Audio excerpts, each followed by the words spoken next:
Le cerveau humain possède environ 100 milliards de neurones.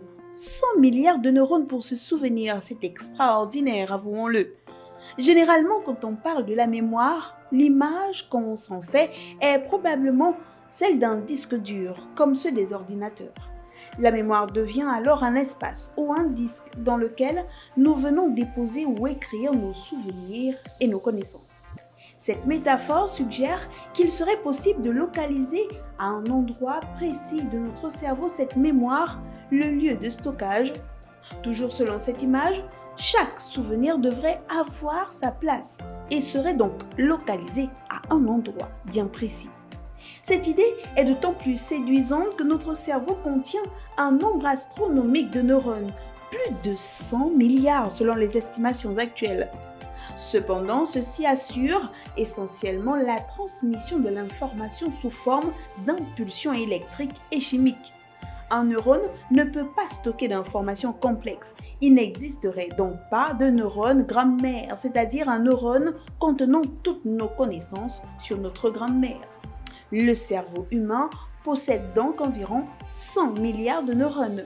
Notre cerveau possède une propriété encore plus importante et intéressante que son nombre de neurones, c'est la connectivité des neurones entre eux. Ainsi, la plupart des connaissances seraient en fait le résultat, l'émergence de l'activation d'associations de neurones plutôt que le fait d'un neurone pour chaque connaissance. Chaque neurone ne stockerait qu'une partie infime de la connaissance. Chaque neurone est en effet connecté indirectement à plusieurs centaines, voire plusieurs milliers d'autres via des synapses. Le nombre de neurones, comme leur connexion, augmente très rapidement durant le développement de l'embryon humain. Cependant, le stock de neurones va diminuer progressivement à partir de l'âge adulte.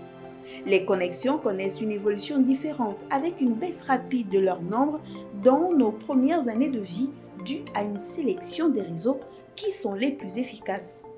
Cette sélection est contrebalancée par le fait que nos nouveaux apprentissages créent de nouvelles connexions et ce quel que soit l'âge.